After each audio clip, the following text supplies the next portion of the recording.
quando você vê uns seres humanos dando lugar à acusação, tenhamos cuidado, porque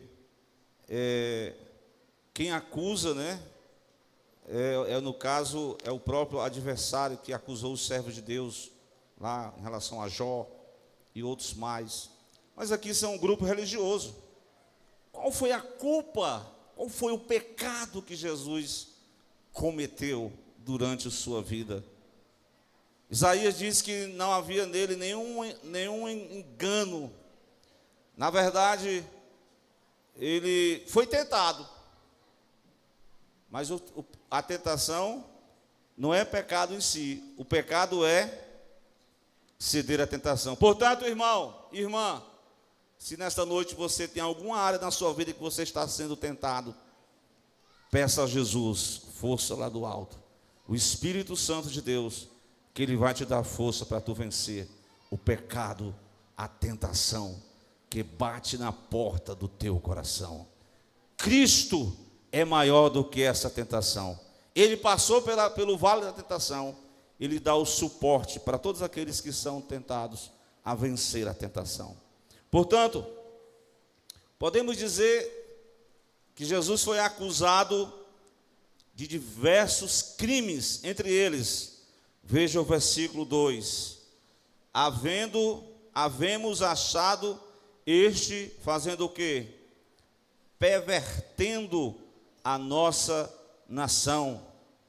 Pervertendo, ou seja, Jesus estava causando uma revolução social contra o Império Romano.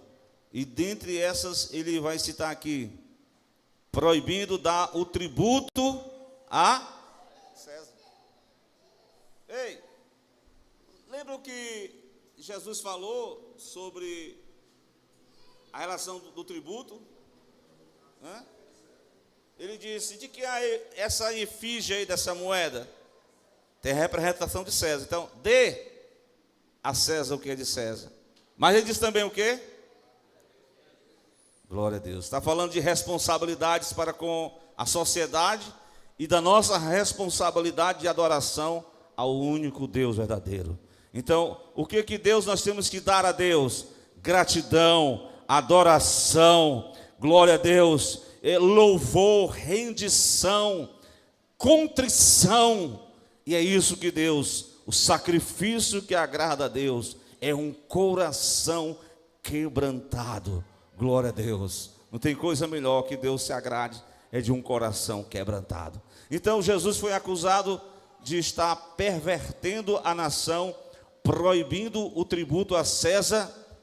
E outra coisa que Jesus nunca fez. Glória a Deus. A gente sabe que no país que nós vivemos, né, vivemos um embate político nas últimas eleições. E eu sempre digo assim: rapaz, já passou, já está no poder, vamos parar de discutir, né? Mas ainda tem gente que está naquela guerrilha, né? Uma guerrilha ferrenha. E me parece que as pessoas idealizam um Messias político. Porque esse é o sonho de todas as pessoas, é ter alguém que possa dar um jeito na criminalidade, resolver os problemas sociais e econômicos da nação.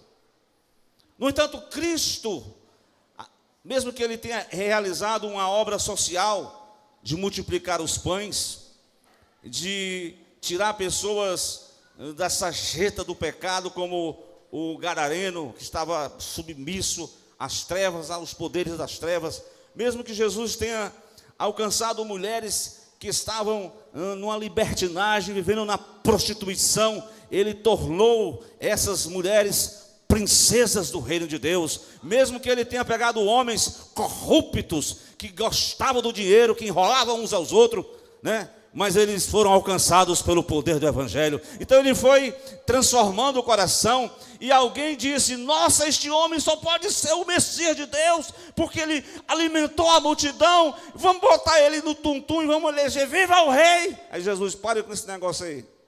Dispensou logo os discípulos, porque os discípulos têm esse negócio de querer: nós vamos ser importantes, vamos ser agora, são súditos do Filho do Homem. Então Jesus já repreendeu esse espírito e ele fugiu para o monte orar, porque ele não veio implantar um reino terreno. O verdadeiro reino de que Cristo veio fazer, sabe onde foi? No coração do homem e da mulher. Ele reina no teu coração ainda? Amém? Se ele, como diz aquele hino, Senhor, eu sei que tu estás aqui, reina em mim, reina na minha vida, reina no meu coração, nesta noite, glória a Deus. Meus irmãos, essa era a acusação, Cristo estava se fazendo a si mesmo o rei. Então Pôncio Pilatos fez algumas perguntas, e Jesus disse, tu dizes se eu sou o rei dos judeus. Então ele analisou, de certa forma, com a experiência jurídica que ele tinha, e ele soltou a seguinte frase aos principais dos sacerdotes e à multidão. O quê? Versículo 4. Qual é a frase que eu citei aqui? Não acho culpa alguma neste homem. Primeira coisa que nós vamos observar aqui é sobre a inocência de Cristo, né, que nós falamos inicialmente. Jesus não tinha pecado. Ele nasceu, não com o nascimento, como diz lá em Salmo 51, né? Que tem algumas pessoas que tem umas vertentes aí, mas o Davi está falando que em pecado me concebeu a minha mãe. Não que o ato íntimo entre o homem e a mulher, debaixo da aliança do casamento, é legal diante de Deus. Mas quando o homem e a mulher, eles têm o poder, né, de reproduzir a sua descendência, automaticamente o pecado original que estava lá no primeiro casal foram transmitido de geração a geração. Todos os seres humanos que nascem, embora sendo crianças, mas eles carregam dentro de si a culpa do pecado. Glória a Deus. Mas pastor, até uma criança, basta ele crescer um pouquinho que você vai ver que ele é cheio de manha, cheio de astúcia, né? Porque a índole do pecado está nesta pessoa. Então somente Jesus nasceu sem pecado. Glória a Deus. E é por isso que ele se torna o único que pode. Vocês podem me convencer de pecado? O único que pôde morrer na cruz do Calvário e pudesse. Ele não tampou o pecado como o sumo sacerdote Arão e os seus filhos. Eles apenas cobria o pecado da nação. Mas ele, sinceramente, ele foi lá.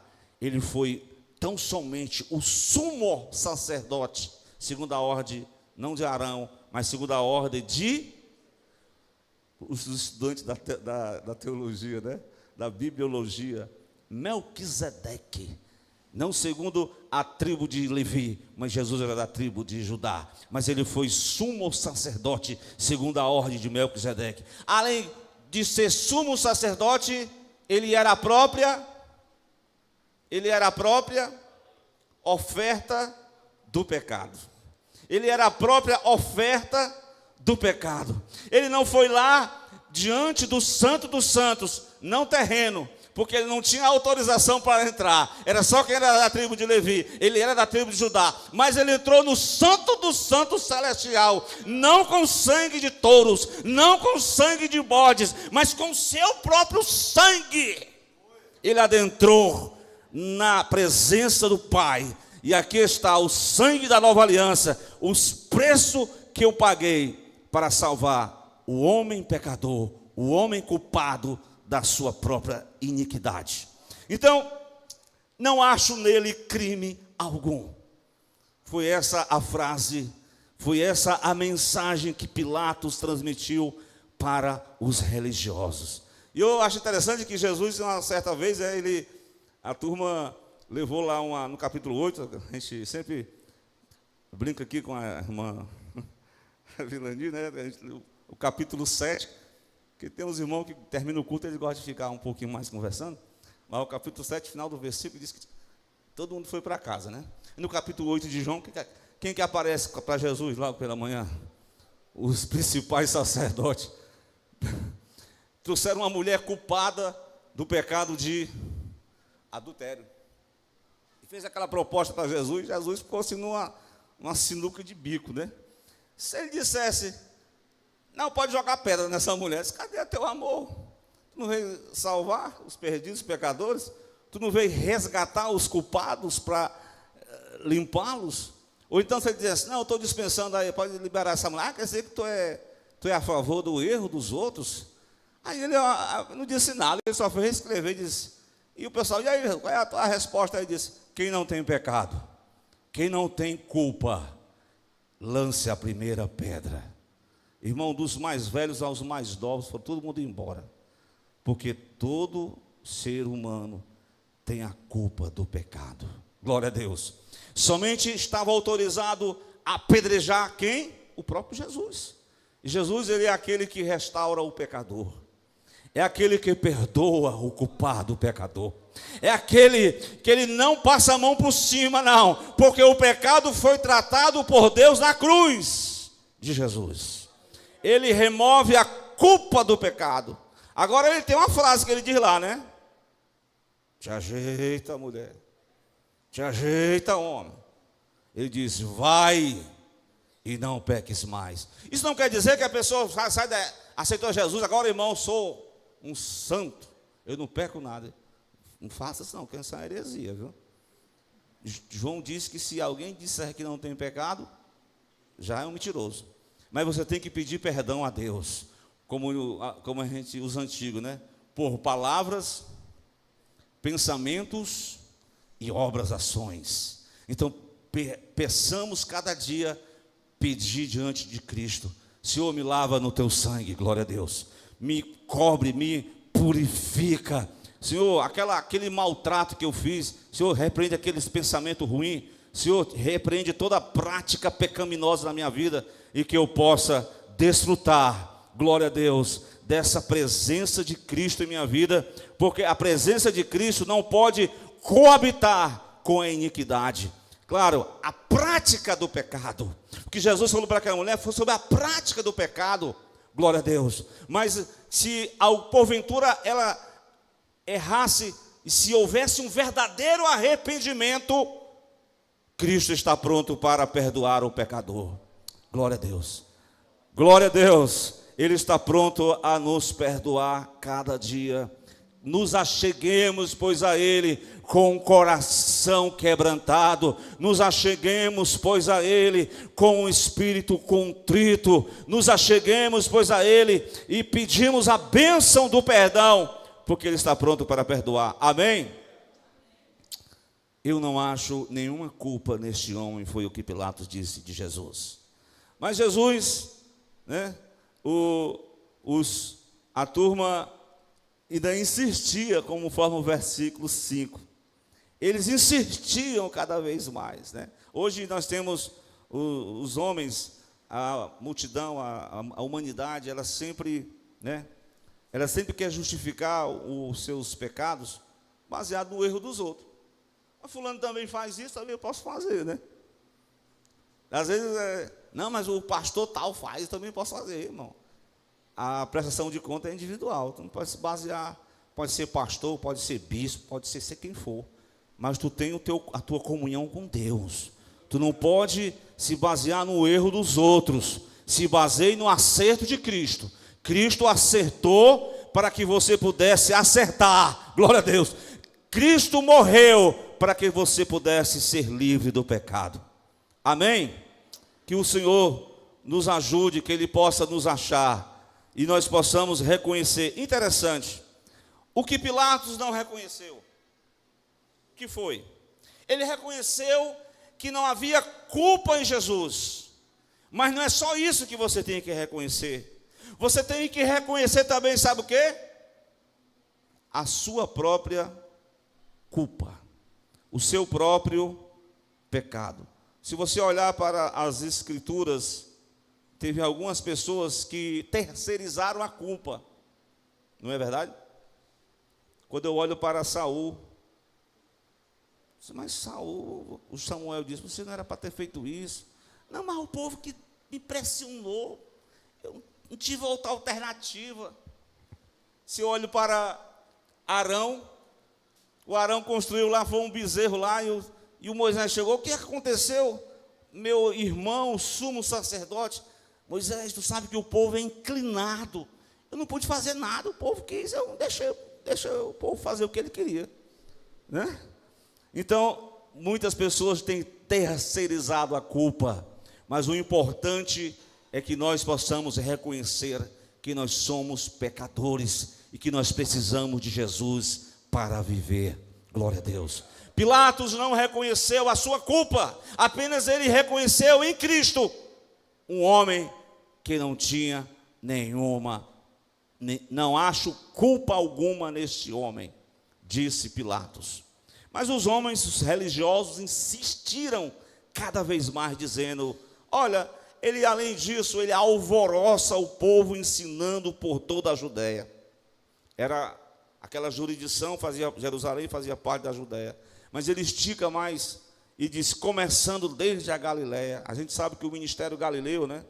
O ministério de Jesus na Galiléia foi um ministério mais afinco, mais período de tempo, e os galileus era aquele povo misturado, não eram judeus assim, mas eles eram inclinados ali, tinha a Galiléia dos pecadores, como o Isaías profetizou. Então, quando ele soube que Jesus era da jurisdição da Galiléia, ele reconheceu que Jesus não tinha nenhuma culpa no cartório. Glória a Deus, podemos assim dizer. Então ele remete Jesus para o responsável pela jurisdição da Galiléia, que estava ali participando daquela festa da Páscoa. Quem era o responsável pela jurisdição da Galiléia? O texto vai dizer no versículo 7 o quê? Capítulo 23, 7. Sabendo que Herodes era da jurisdição da Galiléia, simplesmente ele remeteu Jesus para Herodes, que também naqueles dias estava em Jerusalém. Então ele não queria cometer um erro, né? Eu acho que a pessoa que tem essa vocação, né, de ser um juiz, né, de ser uma autoridade, um promotor, é uma responsabilidade muito grande, né?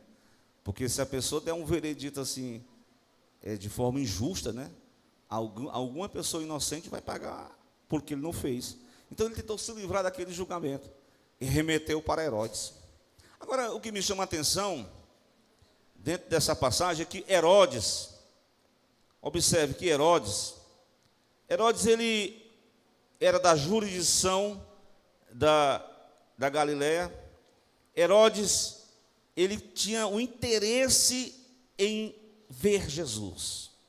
O que me chama a atenção nessa passagem é que há pessoas que eles têm até um certo interesse nas coisas de Deus, acerca de Cristo, né? Porque Cristo, ele simplesmente tem o céu para o homem e para a mulher. Ele tem promessas maravilhosas. O evangelho de Jesus, ele tem benefícios, como diz o Salmo 103. Que darei pelos benefícios que ele tem feito pela minha vida. Então, o evangelho, ele tem a bênção, as bênçãos divinas sobre aqueles que o recebem. Muita gente quer Jesus, mas só para receber as bênçãos.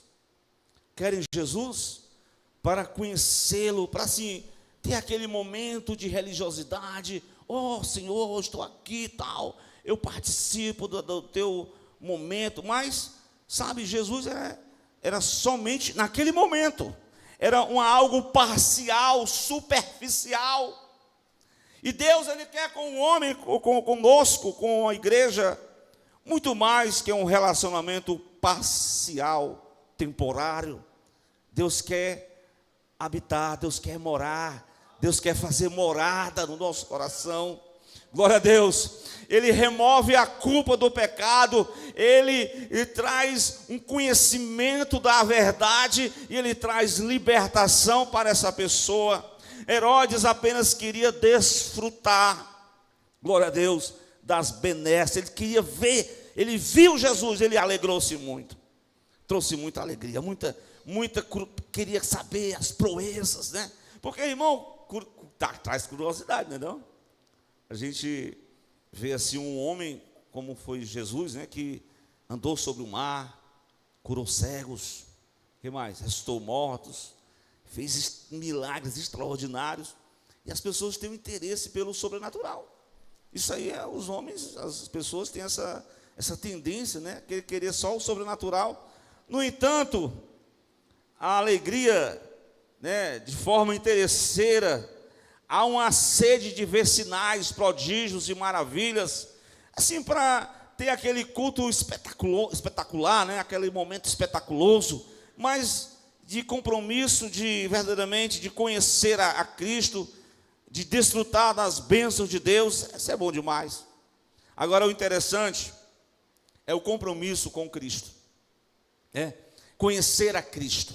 É isso que Herodes, ele apenas queria conhecer Jesus parcialmente, mas não queria um devido relacionamento com o Mestre. Assim, nos dias atuais, tem pessoas que até se alegram, querem conhecer Jesus, querem conhecer as palavras de Deus, querem desfrutar desses benefícios. No entanto, realmente, reconhecer a sua culpa, confessar que é um pecador, crer no sacrifício de Jesus, glória a Deus, estar com Cristo, estar participando do reino, isso exige compromisso. Glória a Deus, compromisso. Muitas pessoas querem as bênçãos do Evangelho, mas não querem o Deus do Evangelho. Glória a Deus, o compromisso com o Cristo do Evangelho. Então, ele esperava algo espetacular. Irmãos, e Deus está obrigado a fazer coisas espetaculares para agradar a plateia? Nazaré, sua cidade que ele morou, ele não operou diversos milagres. Por quê? Porque o povo estava incrédulo. O povo não acreditava. No entanto, Cafarnaum, ele operou diversos milagres, mas ninguém se converteu. As pessoas querem milagre, querem ver prodígio, mas não se convertem. Não deixam o coração se inclinar para Deus. E é exatamente isso que Jesus não operou, nenhum sinal. E Herodes insistia com perguntas, perguntou diversas coisas. Vejamos o versículo de número 10, de número 9, quer dizer. O que está escrito aí? Ele respondeu com o silêncio. Havia um interesse apenas individual de interrogar Jesus sobre a sua missão, mas não havia um compromisso de conhecer a Cristo na sua intimidade, de saber qual é o propósito que ele veio a essa terra. Glória a Deus. Ele apenas via em Jesus alguém espetaculoso, mas ele não recebeu nenhum sinal, nem recebeu nenhuma resposta. Glória a Deus. Desta feita, os acusadores vêm à tona novamente. Vejamos o versículo 10, o que está escrito. Os principais dos sacerdotes e escribas continuaram acusando ele com grande veemência. E no versículo 11, Herodes com os seus soldados. Agora nós vamos observar. De repente, alguém que estava interessado, alguém que queria ver milagre. O versículo 11 vai revelar exatamente a essência do caráter de Herodes.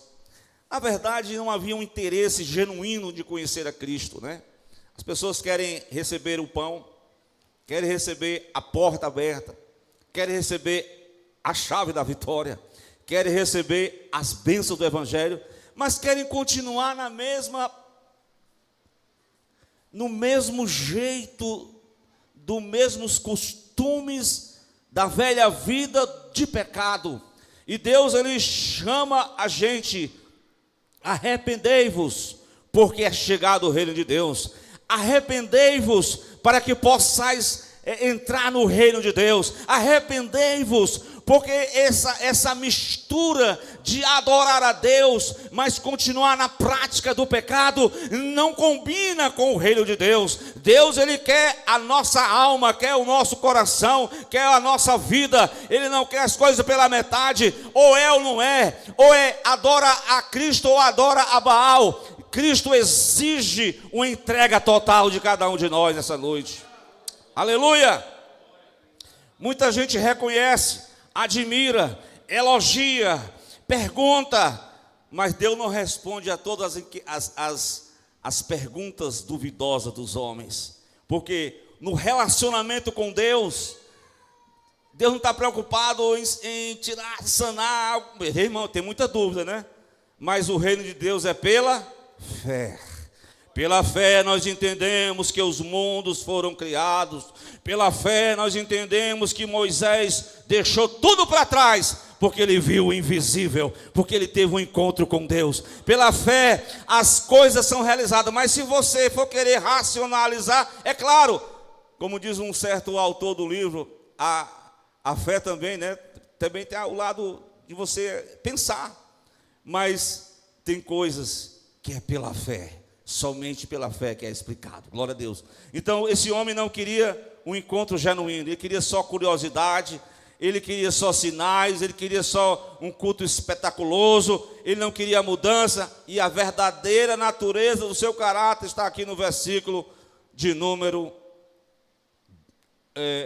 11. Vejamos aí, meus amados irmãos. Herodes e seus soldados demonstraram para Cristo, depois que não o escutou de Jesus, nenhuma resposta. Eu sei que Cristo é a resposta, mas as indagações humanas, os porquês, Cristo não respondeu. Ele exige do homem e da mulher: creia que Ele existe e que Ele é galardoador. Glória a Deus. Tem perguntas que a gente vai saber na eternidade, sim. Na eternidade vai ter uma sessão lá, acredito eu, né?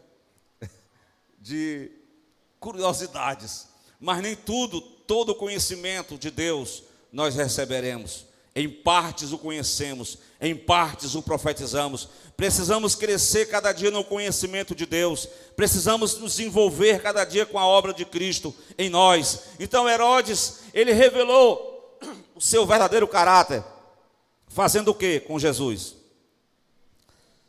Desprezou e escarneceu dele. Vestiu Jesus de uma roupa resplandecente. E aí, daí em diante, o que ele fez? Não queria envolver nesse processo jurídico. Remeteu Jesus novamente para quem? Para Pilatos. O mesmo Pilatos que disse: não acho culpa alguma neste homem. Glória a Deus. Meus irmãos, diante da cruz de Cristo, nós reconhecemos que somos pecadores. Nós reconhecemos que precisamos de Jesus para viver. Nós precisamos do perdão de Jesus. Nós precisamos da graça de Deus. Nós somos pecadores, somos salvos, mas precisamos da graça de Deus. Somos salvos não por mérito próprio, porque a graça é que nos fortalece, meus irmãos. Pilatos recebe novamente Jesus. Pilatos recebe novamente aquele que não tinha culpa. Pilatos não reconheceu a sua culpa. Pilatos não reconheceu que ele precisava conhecer a Cristo. Glória a Deus. Como muita gente hoje, glória a Deus, como eu falei, que terceiriza a culpa, reconhece em Jesus bondade e misericórdia, mas não quer se converter a Cristo. Apenas quer viver uma vida religiosa. E Jesus veio a esta terra para remover a culpa do pecado. Ou seja, o Pedro reconheceu, né? Eu sempre cito essa referência, quando Jesus multiplicou aqueles peixes lá, fez aquela, e Pedro diz: afasta de mim porque sou pecador. Pedro viu nele o seu próprio pecado. Isaías, quando viu Cristo glorificado lá no capítulo 6, ele disse: ai de mim, porque eu sou um homem de lábios impuros. Glória a Deus. Davi reconheceu a sua culpa, embora tenha errado de forma diversas vezes. Então, João diz que quem não tem pecado já está pecando pela mentira. Então nós estamos aqui para reconhecermos que Cristo morreu para remover a culpa do pecado. Glória a Deus. Então, meus amados irmãos, essa palavra, não acho culpa alguma neste homem, está ecoando aqui nessa noite ao nosso coração, de um homem ímpio, de uma pessoa que não conhecia Deus, mas que viu em Cristo a inculpabilidade. Então, Pilatos, sem saber o que fazer agora, e vem o homem novamente. No versículo 14, a gente pode ler novamente para encerrar. Haveis me apresentado este homem como pervertedor do povo. Eis que, examinando na vossa presença, o que ele chegou à conclusão? Nenhuma culpa das de que o acusais não acho neste homem, nem mesmo Herodes, porque ele vos remeti, e eis que não tem feito coisa alguma digna de morte. Vou dar só uma lapadinha nele aí e vou soltar ele, né? Aí você sabe do restante, né? Que houve um júri popular, e na verdade ele lavou as mãos, e a mulher dele disse que ele não se metesse naquela questão, porque ela teve um sonho terrível com ele, com Jesus e ela, e na verdade ele deixou que as pessoas decidissem. A muvuca da multidão decidiu castigar Jesus, mesmo não tendo culpa. Mas ali era para que se cumprisse as escrituras, que o cordeiro sem defeito, imaculado, sem nenhuma culpa, foi analisado por Herodes, foi analisado por Pôncio Pilatos, foi analisado pelo sumo sacerdote. Embora eles achassem alguma coisa de culpa por palavras, pela lei, mas não havia nele nenhuma culpa. Portanto, o cordeiro estava sendo direcionado para a cruz, para ser crucificado. O cordeiro sem mancha, sem mácula, sem defeito, sem pecado, sem culpa alguma, foi aberto seus braços na cruz, foi crucificado o seu corpo, e ele estava ali por volta das 9 horas, recebendo a pior culpa que um indivíduo na época recebia, a condenação de crucificação. Tinha mais dois que tinham culpa do cartório, mas ele disse: nenhuma culpa nós o achamos dele, mas a culpa verdadeira de Jesus ser crucificado, de quem é a culpa? Glória a Deus. De quem é a culpa? De quem é a culpa? Você recebe, você assume a sua culpa, você reconhece em Cristo que Ele não é culpado, mas que Ele foi culpado por amor de mim e de você, amém?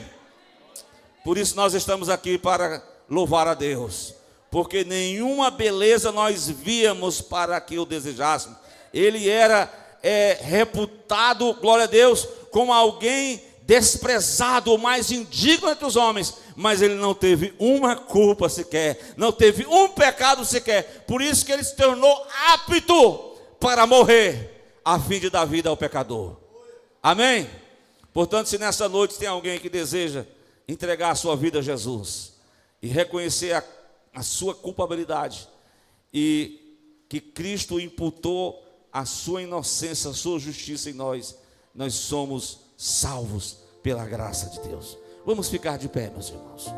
Vamos adorar o nosso Deus, porque nenhuma culpa ele tinha para morrer na cruz.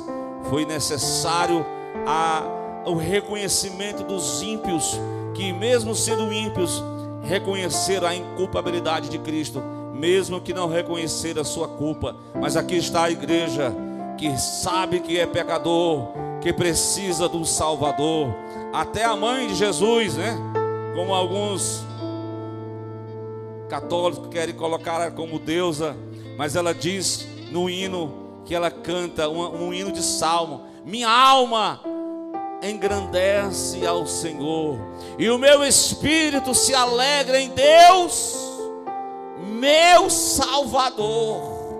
Ele é o Salvador dos homens e das mulheres. Ele salvou